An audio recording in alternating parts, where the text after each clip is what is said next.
Welcome, it's Jeremy Allen Gould. I'm coming to you today to confirm between God and of man that in fact, the rumors that you have all heard are true. I started this podcast because I freaking love music. I was privileged enough to book amazing artists and bands in the past, and I was lucky enough to stay in touch with many of them to this day. This is a place to hear their stories. Thank you so much for riding along on this journey, and I hope you enjoy what you hear. With that said, the rumors are definitely true.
Welcome to this latest episode of the Rumors Are True podcast. My name is Jeremy, and today I welcome the almighty Bill Campbell.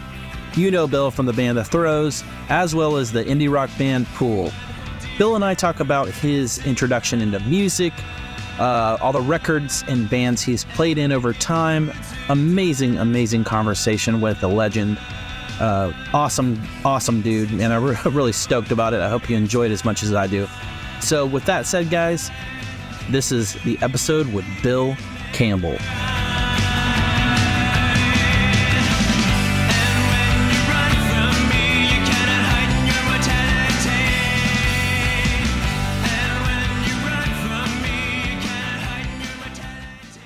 The mighty Bill Campbell. Thank you so much for coming on my podcast. I really appreciate it, man.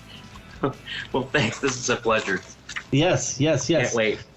Awesome, man. Tell me, what is going on in your life currently? What's new in your world? So, I mean, right now it's a lot of just daytime job, family. My wife and I became grandparents about a year ago. Congrats. Yeah. So we have our first grandson, and our daughter's about to have our second grandchild. Wow. She's pretty cool. She's a rarity. She didn't want to find out what the baby was going to be, so she's taken the risk, and that's awesome. So we'll find out sometime in September. That's exciting. Yeah. So that's cool. A lot of family, and then of course the typical taking care of my mom, and sure. So that's our generation. We kind of have the bookends, and we're taking care of the bookends. Absolutely. And I get to play every now and then.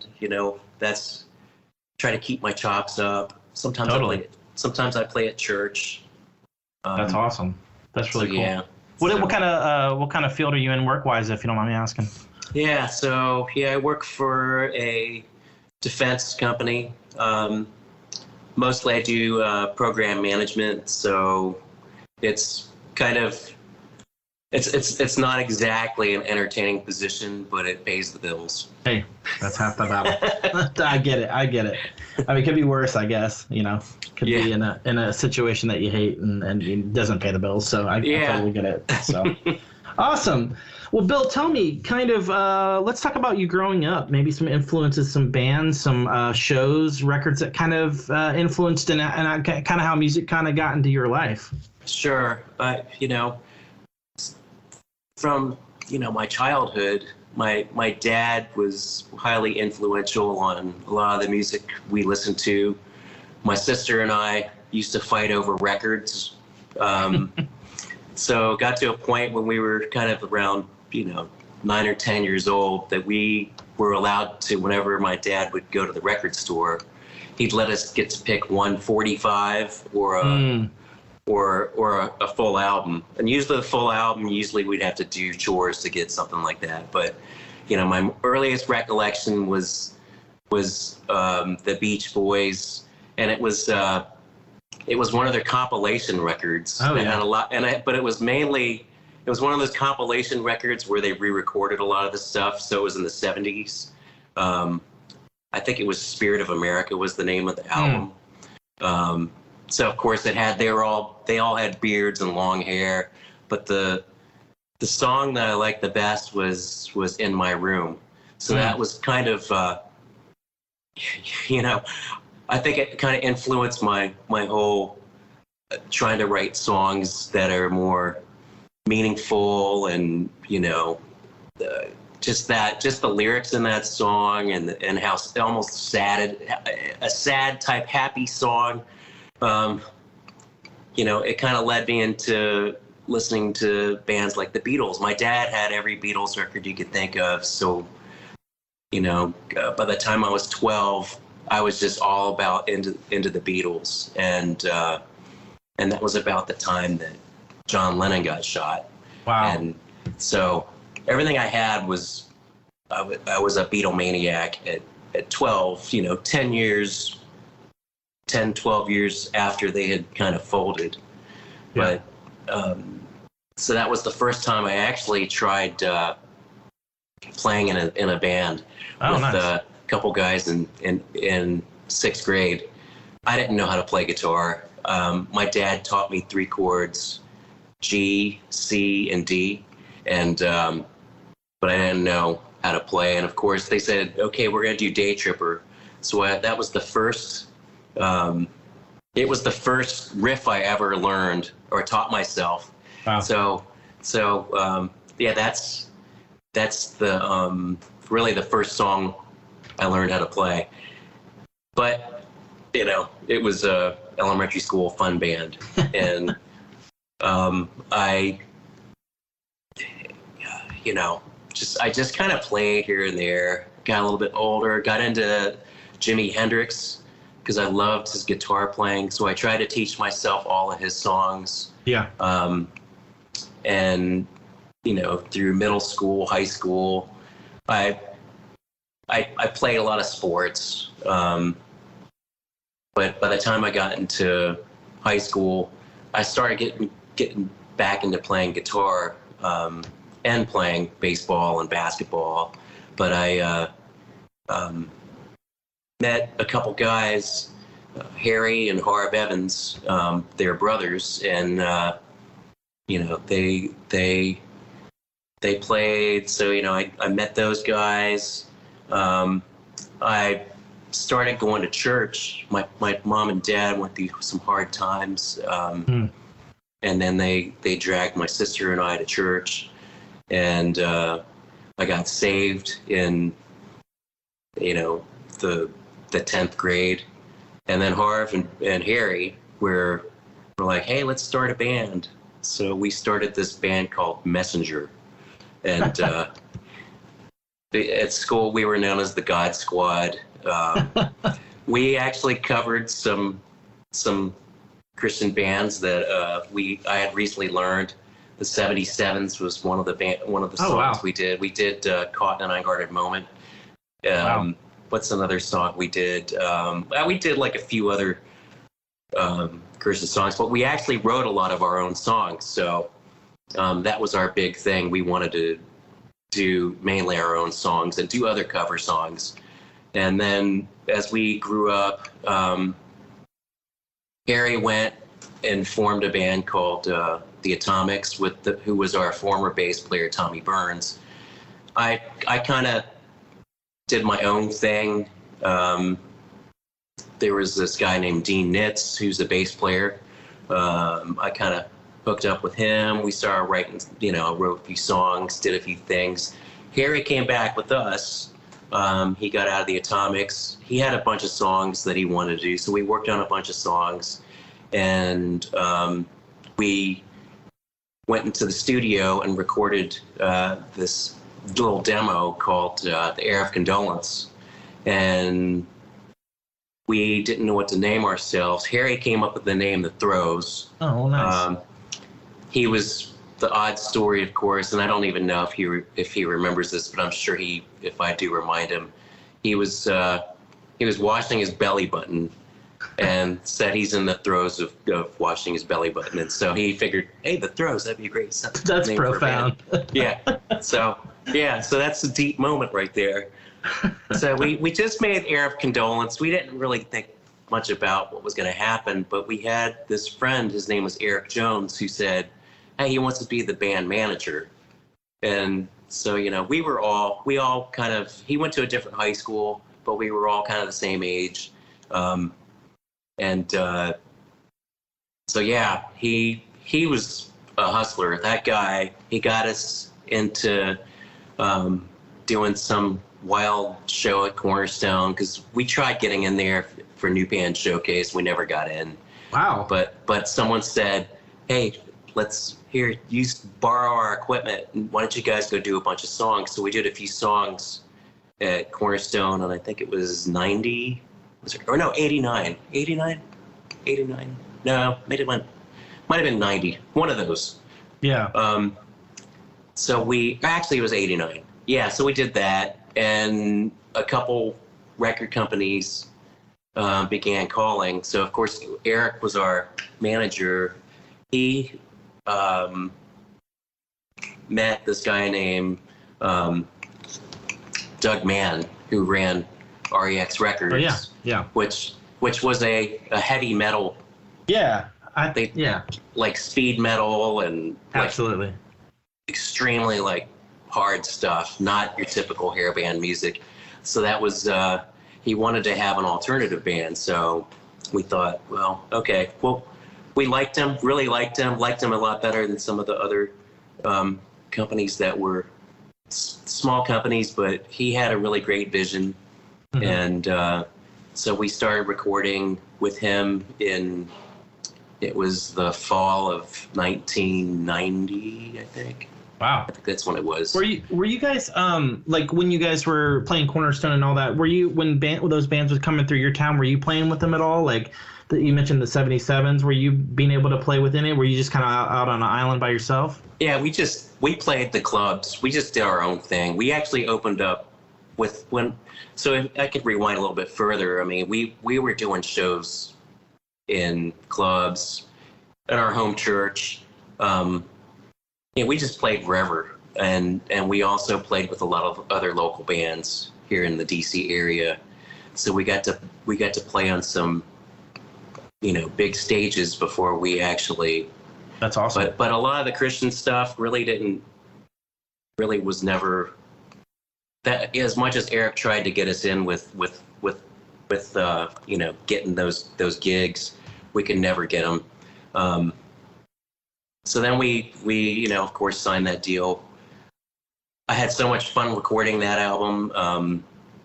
It was the first time we had, a real, I guess, quote unquote producer. And, a recording studio. Yeah. Yeah. And I mean, Era, we recorded in the same places we recorded Era of Condolence. It just was a different experience. Sure. And then, so anyways, the mixes were done. It was this big show. We actually were, a lot of the production was slick and big vocals. That was the thing. I liked to do the stack vocals. And of course the one producer, he did a lot of producing of these heavy metal bands. And he's like, we're going to gang vocal style, just like we do with all these bands. So we were doing, it first started out 3, 4, 5. Wow. 20 tracks, because he was flying these. He would get another 2-inch reel out, put 2 tracks dedicated to a left-right mix, and then we were doing stacked vocals. Wow. And then he did some trick where he flew all these did mixes of the vocals, and then when he did the mixes, he flew the vocals in on top of the other, the master 2-inch reel. Yeah. So that's how, the sound's big, Everything about Flowers is big. Yeah, I was going to ask you, what was, it sounds like you were pretty excited about it. How did you feel when you heard the record when it was done? And also, did you have the record completely done when you went into the studio, or did you write any songs in the studio while you were in there? We did a lot of pre-production. We had a small budget, so the key was to practice, do as much stuff live. We practiced to a click track, so that was the other thing too. We were already kind of keenly aware of what we needed to do before we went into the studio. So we did all our writing, everything. A lot of the songs we had were already, a year old, maybe even younger than that. But we went in to the studio really polished as far as playing goes. Joy Gewalt, she was the bass player at the time. The company said, "Hey, we want to get Dean to, Dean was our original bass player, so we thought, okay, we'll go ahead and get Dean on this record. It's going to be faster." Joy's biggest contribution in this album were her beautiful background vocals, and and she helped really formulate a lot of these songs when we would play out. So yeah, it was fast. We recorded the album, I think, in 10 days. Wow. Yeah, it was a quick weekend, and then it was another few days, and then they went up to Philadelphia to mix it. I wasn't there for the mixes because I had to. My first daughter was born, so that was that's what happened around. That's that time. Cool. Yeah. What's looking back on it? How do you feel about that record? And obviously you referenced it as slick. Do you look back and love it, or are you fond of it? Do you hate it? I love that album. It was four young people who, we were basically fresh and free. I don't think there was any inhibitions on what we wanted to do. We weren't divas. The two guys who recorded were really nice. I mean, Doug and this other gentleman who was the engineer. They, it was fun. That's awesome. And we have it all in video. So that's cool. One day we'll probably put something out with that's really the making of the album. So it's for REX, were they stoked on it? I know you said they were primarily a heavy metal label, which I know that label pretty well at that time. Knew that label pretty well. Like, what were their thoughts on it? Were they really excited? Yeah. Oh yeah. Yeah, they loved it. I think everybody loved it. It was just. I think with the market, though, that it was going to, I don't think it was, I don't know. I don't think they knew what to do with it. I don't think the marketers knew at the time what to do with it. We were kind of ahead of our time. A lot of lyrics we had were just, very spiritual, but not overtly Christian. And then, of course, we always were wanting to play to a mass audience, and that was what we always were aiming for. What we always tried to do. Yeah. But we Yeah, no, I get it. So the record comes out. Do you hit the road touring pretty quickly? Oh, yeah. Let's kind of maybe talk about that time frame. Who were you touring with, and kind of how did that go for you? So we actually, Joy actually went and she moved. I think if memory serves me, she moved to Seattle because she got a job with Microsoft. Or she went back to school. It was one of the two. I know eventually it led her to getting a job with Microsoft. But so we needed a bass player. Dean actually joined the Navy, so we lost him for a few years, serving the country in the Navy. Nice. So we knew a friend who was in another band. His name was Dave Lash, and so Lash joined, and so we had to go on tours, and we had to go on tour supporting the record. We had a booking agent, all kinds of places to play. We did that for a while. We all quit our day jobs. Wow. Even at one point, my wife and daughter, baby, were on the road with us. So that was lots of stories, all cramped in a little van pulling a trailer all across the United States. So it was crazy. Looking back, awesome. Yeah, it was crazy, but we did it. What kind of size clubs were they? Were they pretty like mid-sized clubs, or were they pretty big? Or yeah, I mean, some of them were small clubs, and some places we played were churches. Some places we played were warehouses. Sure. You know, it was all just wherever you could. All types. Yeah. So it was. Yeah, looking back, I don't think I would suggest to any young person to take their wife and daughter on the road with them. I agree.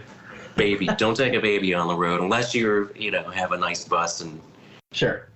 That makes complete sense. Which, Yeah. So it was fun. It was fun, and we didn't make it very much money. I get it. But we did that for a while. We actually played a bunch of festivals too. And anytime we thought, we're making money, it was always the van would break down. So it was this or that. So we didn't really make a lot of, make a living on the road. And I don't know, we were never really had eyes on sales too on the album, but it seemed like we had a ton of fans. And we did that all the way through 1992. We played Cornerstone 91, we played Cornerstone 92.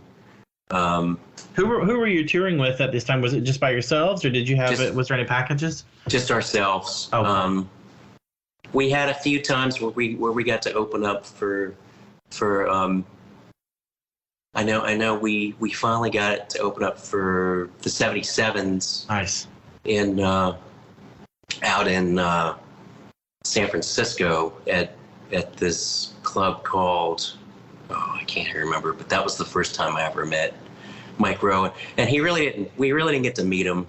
It was just, we were just peons who so we didn't really get to spend time with him. Anyways, long story short, then we played Cornerstone 92. We were supposed to play main stage, and that was the year that the storms came and knocked the stage down, and then they moved us to the late night, which we liked. I mean, the thing is, then they put us on at the same time with the choir. Oh, gosh. Well, Steve Hindalong went on stage and said, I don't know about you all, but I'm going to go watch the Throes play, and we'll play after they're done. And wow. But yeah, it was pretty cool of him. That is amazing. Yeah, so that was like our first, real interaction with Steve and Derry, and so that was when that love fest started. And we played our show. It was fun. People were climbing on the rafters. It was wild. That had to make you feel pretty good, not only of the comment, but just the reaction from the crowd. And did you feel at that moment that you were making a mark on the music scene and or I guess in your world? How did you take that?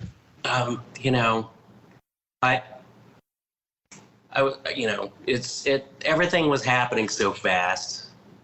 And I look back, I mean, it was something I should have taken it in a lot more. Harry and I, we talk about it all the time. We just say, back then we didn't even know what we had. We were kind of jerks. or we didn't, it's just, we thought, there's something a lot more than this. And again, we were very, very, very in tune with where God put us. Totally. But I think in reality, as far as like rock stardom or any of that stuff, we we didn't really prioritize any of that as something being like that. Sure. I mean, I didn't, our songs off of Flowers were sparsely played locally on radio shows. And, it got to a point where Harry was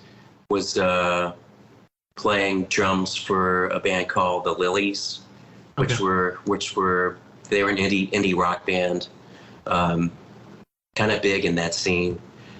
And he ended up, he quit the band. Okay. He and his brother went and formed a band called Poole. And, so then they did that. I had to scramble for bandmates. We were in an argument with REX about the material we had. They didn't like our new songs. Doug Mann was kind of out of the picture by then too. Okay. He I guess he could, I'm sure he has a story, and if you ever find him, he probably could tell you why he bowed out. But I think that there was, a group of people who bought REX, and they had a different vision of what they wanted to do with the label, and I got you. Really had nothing to do with us. And so we got out of the label, but we had a couple suitors who wanted to sign us to their record label. We tried to get with a bigger label, but it kind of fell through. But Dan Michaels said, "Hey, we've got this label that we're starting called Glass House." Nice. Yes. And so we, that was that's where we went into giving Steve and Derry Fall in Your World. That's great. Yeah, and getting them to produce. That's the record that I discovered when I first discovered you. Fantastic record.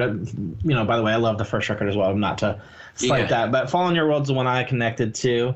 Talk about working with Steve and Derry and maybe some thoughts on that record from that time. It was, by that time we really became really good friends with the choir, and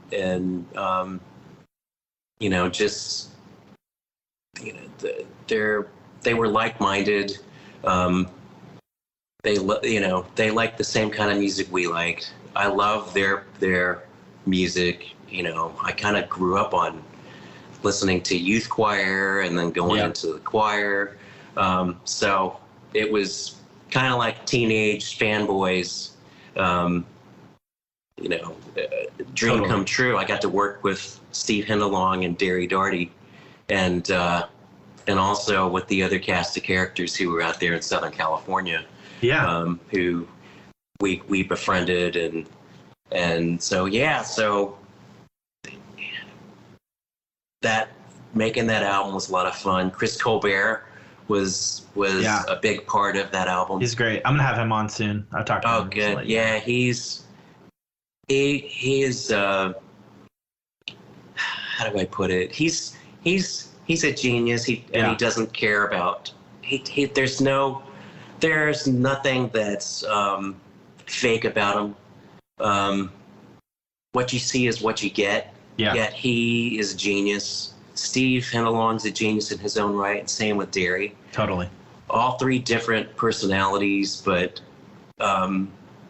what a joy it was to have Chris put together, helping me with the guitar sounds, helping Jeff Booth, he played with us too, getting some great guitar sounds, and Steve with his drum stuff. Derry also getting guitar sounds for a few of the songs that were more in his lane. We were trying to stay away from the jangle acoustic pop that we became known for, and sure. It was more experimental. So it was a lot of fun taking the songs that we wrote. Harry and I wrote a bunch of the songs, and then when he left, about half the songs I co-wrote with a couple of the other guys, and it's I love making that album. We were out there for a couple weeks recording, and then Steve and Derry and Chris mixed it and mainly Derry did. It was mainly his mixes. Mm-hmm. I'd love to do a re-release of that album. If you've ever heard any of it, we also have the demos. Oh, I don't think I've heard those. Yeah, I mean, it's like night and day. Wow. We originally, with Fall in Your World, before Harry left, we had been talking to Dave Perkins about producing the album. Wow. So I think it would have been, probably if we had him produce Ian Lynn Nichols, it probably would have been a big rock album. Yeah. Which is kind of where we were at live. If you ever went to our live shows, it was always kind of a big guitars, bass, drums, and big vocals. So that was that. But I think with Fall in Your World with Stephen Derry and Chris, it turned into more of an art, which I really love about that album. Yeah, it's a work of art. Yeah, and I agree. And the three of them, with the contributions they made, we had Matt McCarty on drums. Oh, nice. Matt would later go form Driver 8. Driver 8, yeah, I know Matt. Yeah, and Jeff Booth, he actually went on to join Poole after Fall in Your World and after the tour that we had with the choir. So, and it was Dave Lash on bass, and my brother Rob was on guitar, and we went on tour briefly. We did a lot of shows with the Vigilantes of Love. Oh, nice. Yeah, we did some shows with, of course, the choir. We did tours with them, and I think, and of course, we played locally. We finally got to play 930 Club. Oh, nice, great venue. So that was another teenage fanboy dream come true to play that club. Absolutely. Yeah. And it was, things were clicking. Times. It was clicking. Yeah. It was, and then it was also, we didn't know where we're going next. Long story short, about Glass House folded. I guess. So we had to, once again, we were orphaned from a record label, and at that time, Matt moved to Los Angeles. He went to go back to school. Yeah. So I didn't have a drummer.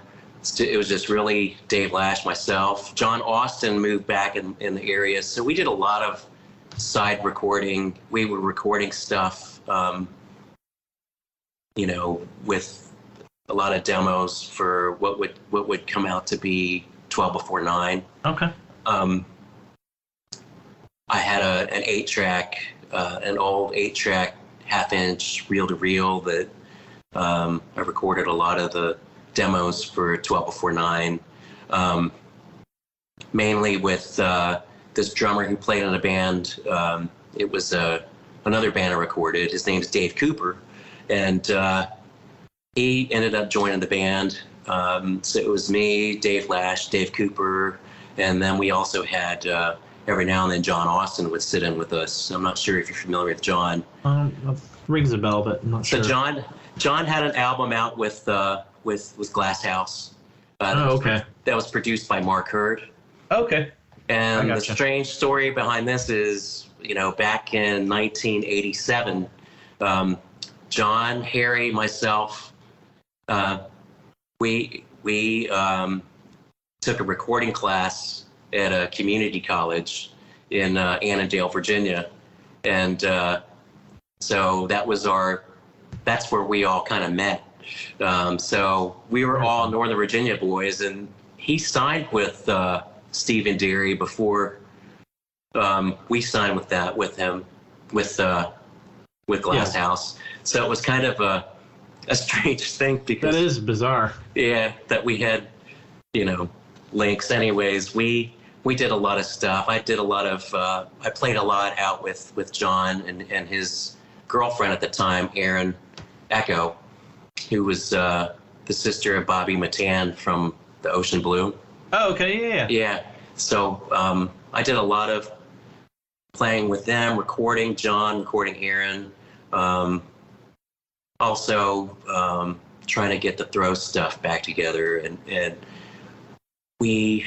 Were you working a job at this time, or were you still not full time music? Yeah, I had a day job, so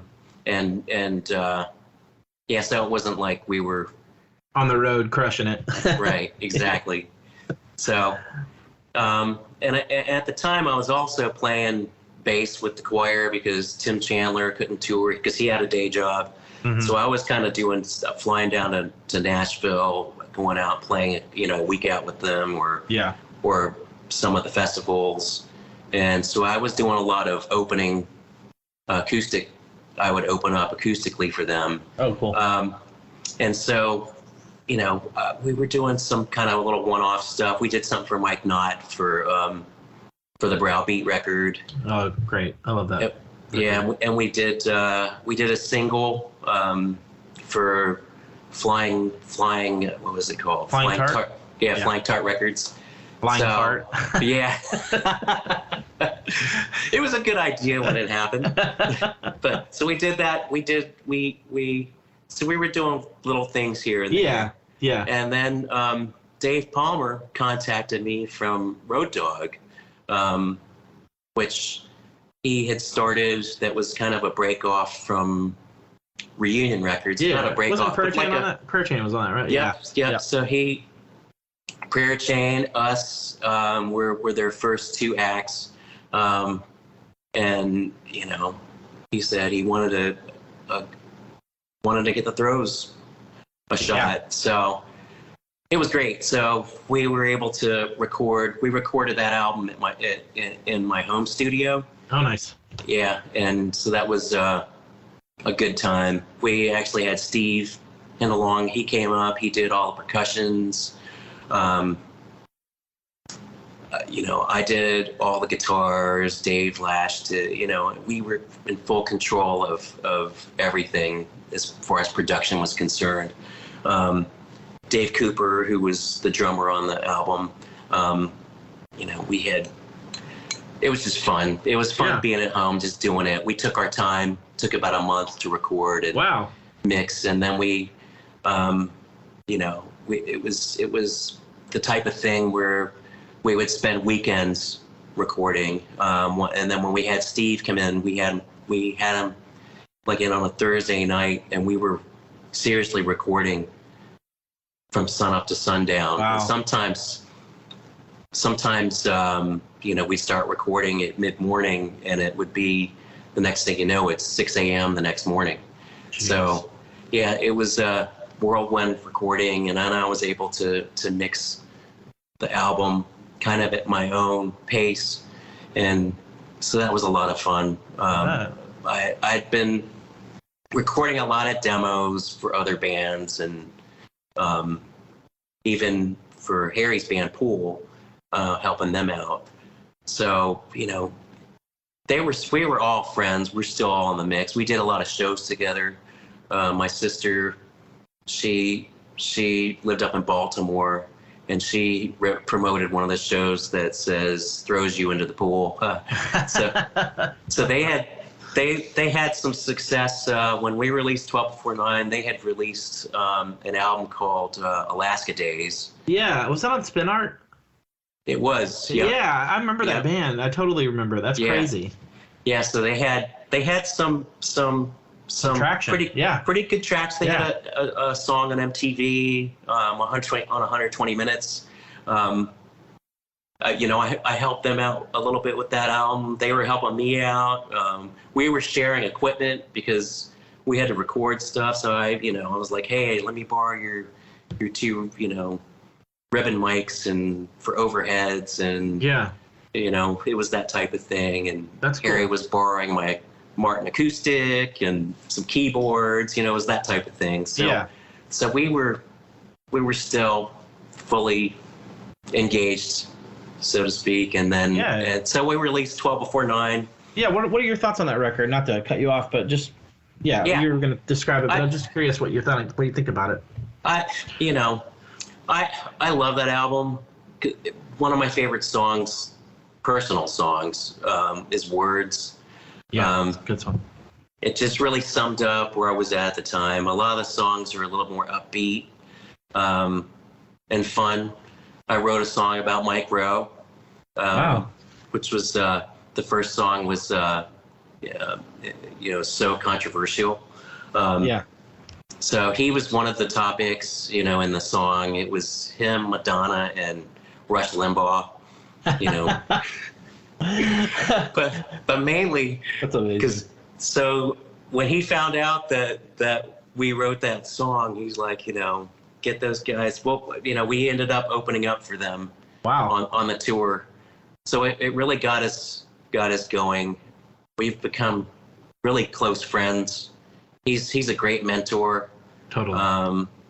One of the nicest people you could ever meet. I mean, really all those guys are out there. If you ever, Gary, Steve, but really Mike Rowe, he really can be the diva of all divas. But he's really kind, soft-hearted. Yeah. Guy's like just a sweet spirit. Great songwriter. And again, one of the best all-time songwriters ever. Still writes great songs. Absolutely. And his voice is still, It's pretty iconic in my mind. Just that, it.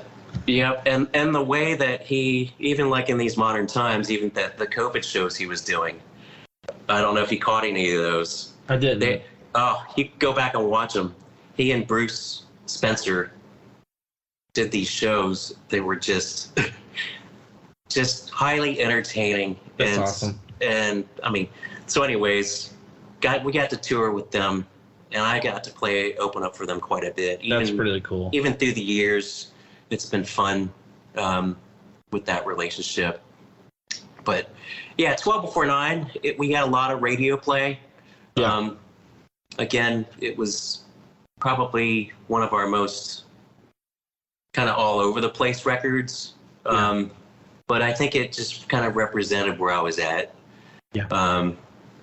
It was very introspective. Again, a lot of the songs I love playing out. When I do acoustic acts, a lot of those songs I can just whip the acoustic out, and it's just that type of an album. It was it's all electric, but I can just play those songs in an acoustic and softly sing a lot of that stuff. Totally. And, I get that. yeah. So, we did a lot of touring. I think that was probably the most touring I ever did. Okay.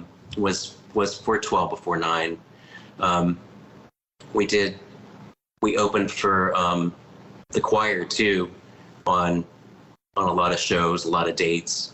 I was also playing with the choir as a second guitarist. Oh, nice. For a couple years there. So we did a lot of throws opening for choir. And I put my choir hat on and play with them. So did you enjoy doing that? Obviously, how did that feel? Yeah, it was a lot of fun. I love playing with them. Great band. Yeah, just a great band.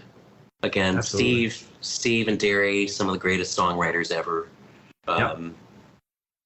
Childhood. Dream. Teenage fanboy, dream come true again. So that's great, though. That's so cool. They're your contemporaries, really. That's so cool. It is, and to this day, we don't get to see each other a whole lot, but when we do see each other, we just pick up from where we left off. That's so it's great. That type of relationship. So it's not. It's always, and with social media the way it's been, it's just a. We keep up with each other and with what we're doing, what the kids are doing, and all that fun stuff. Absolutely, very cool. And then this all kind of led into the relationship that I started with Gene Eugene. Yeah. When we had played a couple of actually we did a bunch of shows with Adam again. Oh, nice. As well. And these were mainly at some of the festivals, and so I got to get pretty close to Gene. That's awesome. Just talking, and again, just another flavor of a person that, he at the time, Road Dogg, kind of that thing went away too, and I just didn't know where I'd go next. I talked to Steve Griffith. Griffith wanted to produce a Throes album. He wanted us to do something on his label. But then Gene, of course, called and said, "Hey, record your album, record it at your house. And then it's like, as long as I can mix it." And I said, "Yeah, sure. I mean, why not?" That's amazing. Yeah. So I got to, we recorded that album. Harry was back playing with the Throes.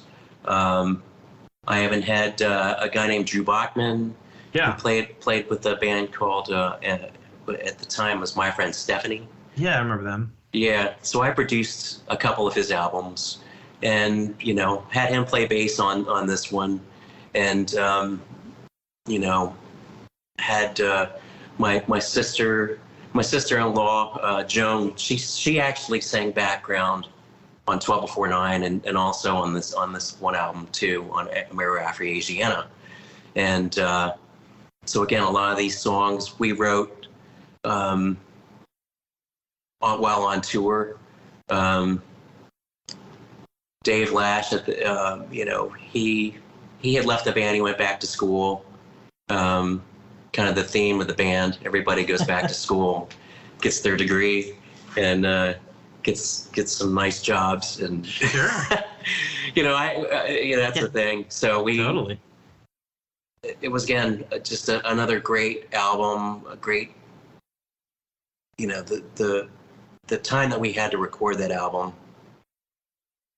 Really, Harry and I spent most of the time together putting it together, and then. We had, I don't know if you're familiar with Sean Matthews. He passed away last year. He was Banana Man. I don't know if you know, for the Goaty Hook album. Yeah. So he's Banana Man. Okay. He was also Combat Chuck. I don't know if you remember that. Yeah, I do remember that name, yeah. Yeah, so he was in kind of the behind the scenes too of Mirror After Asiana. Oh, nice. Did some really cool keyboard stuff. So that was another fun, semi-experimental, but back to our roots. I wanted to get more back to the acoustic guitar and, a little jangle, but also I wanted to get more in the experimental side too. Sure. So it was a good mix of that, and, going out to see Gene mix the album, and we had another treat was having Andy Prickett? Andy Prickett from the Prayer Chain. Yeah. He also was in on the mixes. Wow. It was just great having those two. I got to spend a lot of time with Andy, with Eric, Campuzano. Yep. The Prayer Chain guys. That was the other thing too. We did a tour with them for 12 Before 9. So That's so cool. That's how we got really close with them, and Wayne. So it was great to be out there, catch a Dodgers game, hang out with those guys. Yeah. And just watch Gene work his magic. And then we had one point of one song where I said, "Oh yeah, this song needed a lead or something." And he's like, "Let me go in there." He jumped on the piano and he told me a story. He said, when I was a kid, I used to wanted to be Liberace.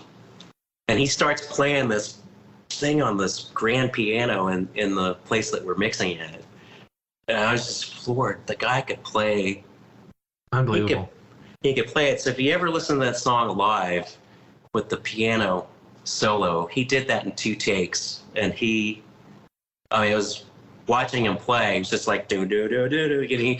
And I said, just do the Liberace thing on it. So he did it. He did like this big grand lead on this big epic song that we wrote. That's sweet. And that song was basically about, speaking of the Prayer Chain, we ended the tour we said, hey, we're gonna leave from Wisconsin to get back home because we hear that there's some major snowstorms coming, and we didn't want to get stuck in Minneapolis. Sure. So we actually bailed on, and that was kind of maybe a bad on me because we skipped out on doing a show that we, Sure. but so was weather related. So we went back home. We got in a huge wreck on the Pennsylvania Turnpike. Wow. With an 18-wheeler, and that's how that song "Alive" came out. The lyrics are all about basically waking up and saying, I'm alive.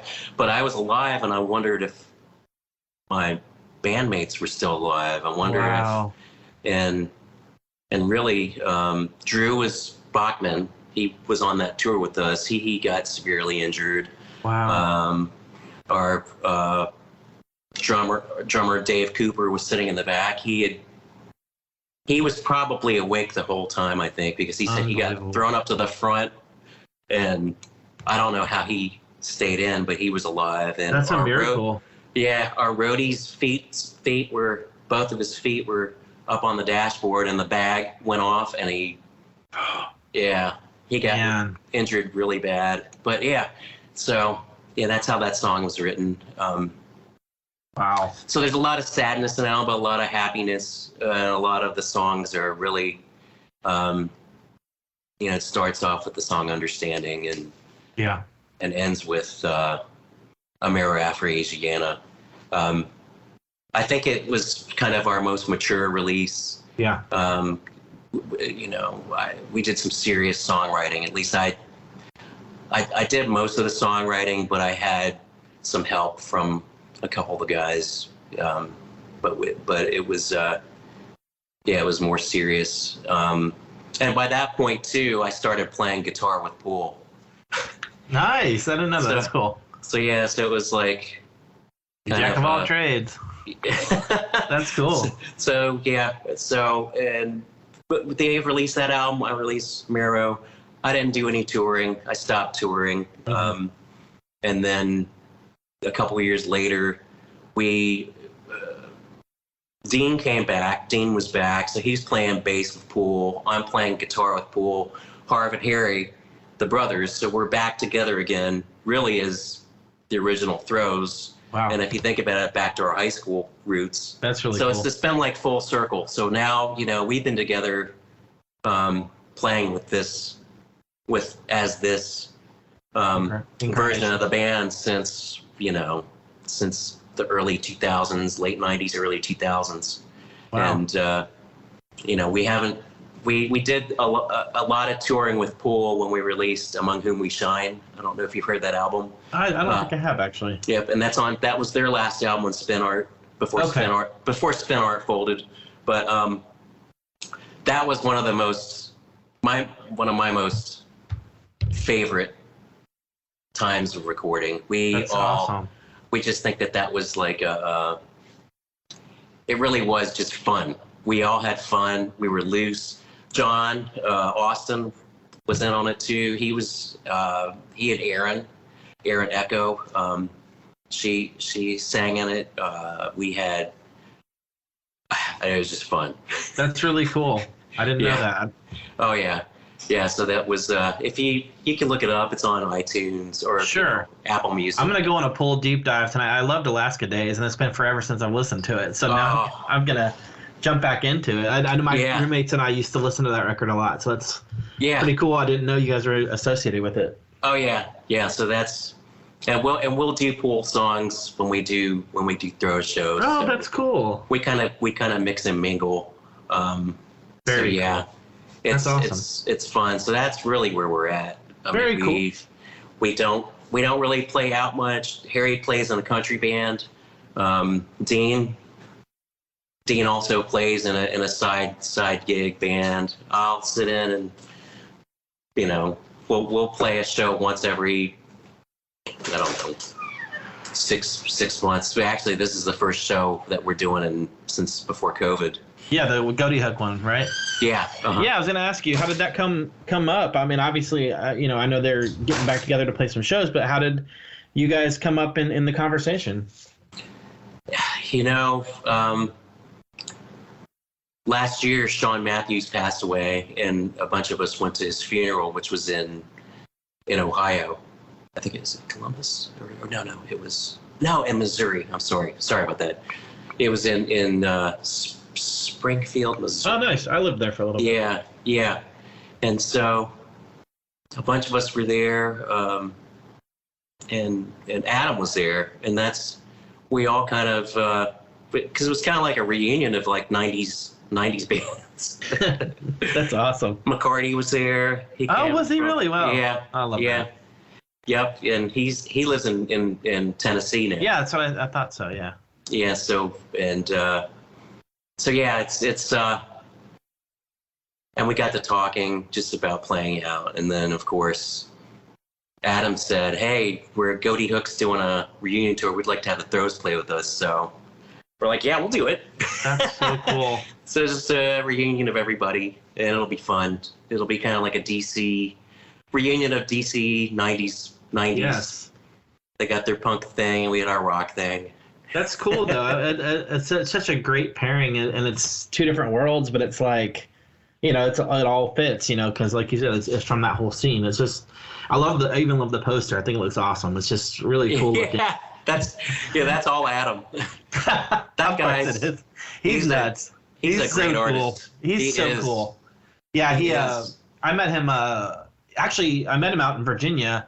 Or DC, excuse me. I was at the Black Cat with some friends of mine, Sun Bears. I was on tour with them, and cool. He was playing with Andy Zip. Do you know Andy? Yeah. Oh yeah. Yeah. He lives down here now, so we hang out quite a bit. Cool. Yeah, Andy's such a sweetheart. Yeah. Tell Andy I said hi. I will. I absolutely will. I'll text him when we get off. Yeah. But, what a great songwriter too. He's really good. I know. He's so good. I know. But yeah, I met them, Andy and Adam, that night, and I told Adam, my friend who was a drummer for me, and I was on tour with, we're like, that's a drummer from Goaty. Like, we were freaking out. It's so stupid, but it was like, we're just, like you said, the fanboyness in it. It's like, it's just something as a teenager, affected my life, and it was just cool. But it was awesome getting to know those guys, and did the episode with Adam recently. It was awesome. He's such a great guy. I'm really, and that I got to do that. But hey, I'm going to ask you probably an impossible question, but looking back on your history, what record are you most proud of? And and tell me why. I mean, I think I always go back to, well, shoot. I'm proud of all of them. That's what they all say. I know, and I just speak like they're my children. Sure. It's probably, I just have to say probably All the Flowers, because it was our first real, stab at doing this, and really the songs still stand today. We like it. I've been talking with some other people, well, those names will come out sometime soon, but I've been, this person said, unbelievable, he texted a friend of mine, he's hooking me up to these guys. He's saying that, this should have been, shoulda, woulda, coulda, woulda, shoulda. That's the thing. So that album, when we were doing the re-release, we were gonna actually try to make it kind of a reboot and see what happens. And then COVID hit. Of course. Yeah. Jeffrey Cutoff. I don't know if you know him from. I know the name. He's great. He's the one who came to us and asked us if we would like to do a vinyl. Yeah, I saw Eric from the Prayer Chain posted a picture with it. Yeah. That's so cool. Yeah.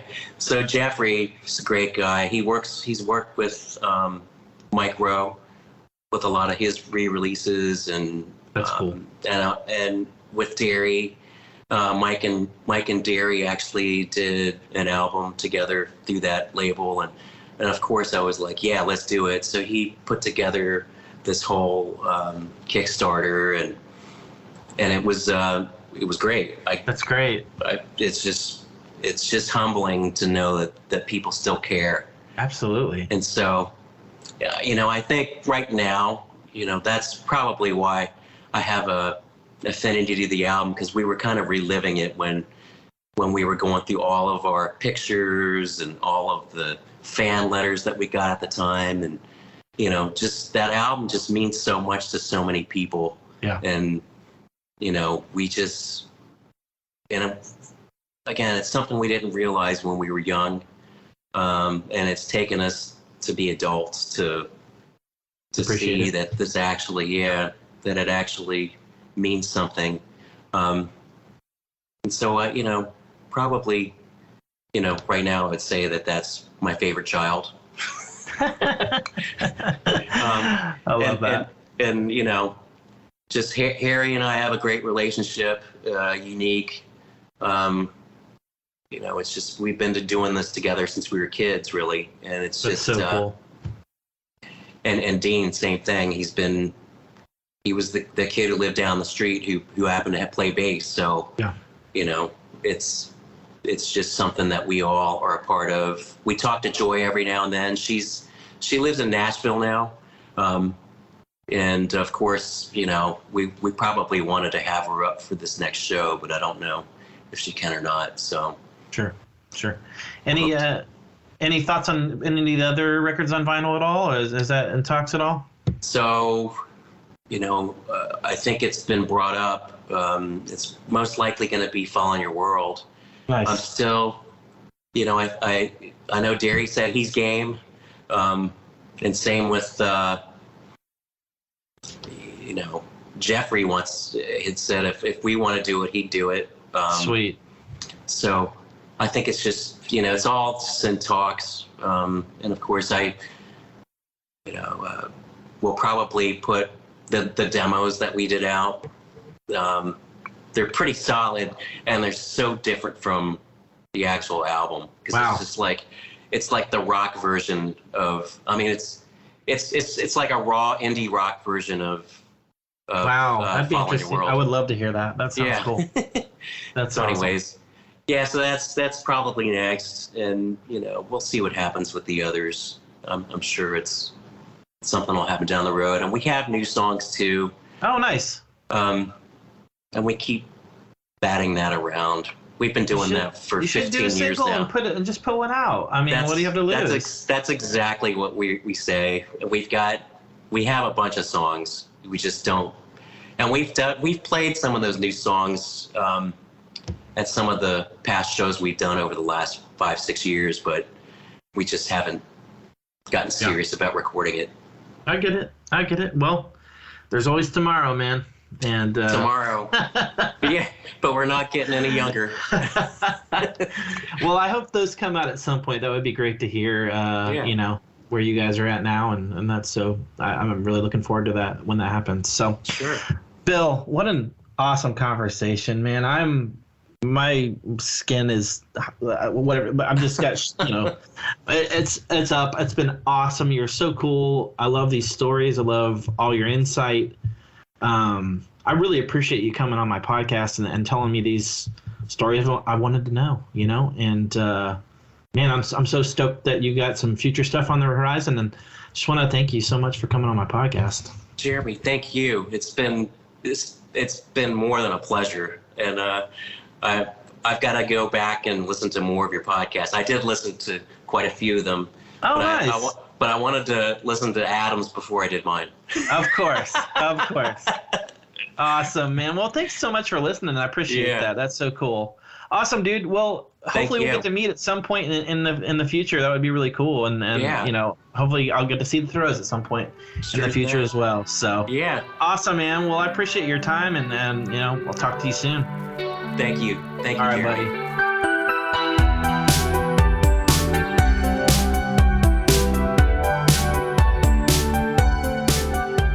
Thank you to the listener for tuning in to this latest episode. I really, really appreciate it, as always. If you'd like to add me on Instagram and Facebook, at The Rumors Are True Cast, like and subscribe if you want. It's up to you.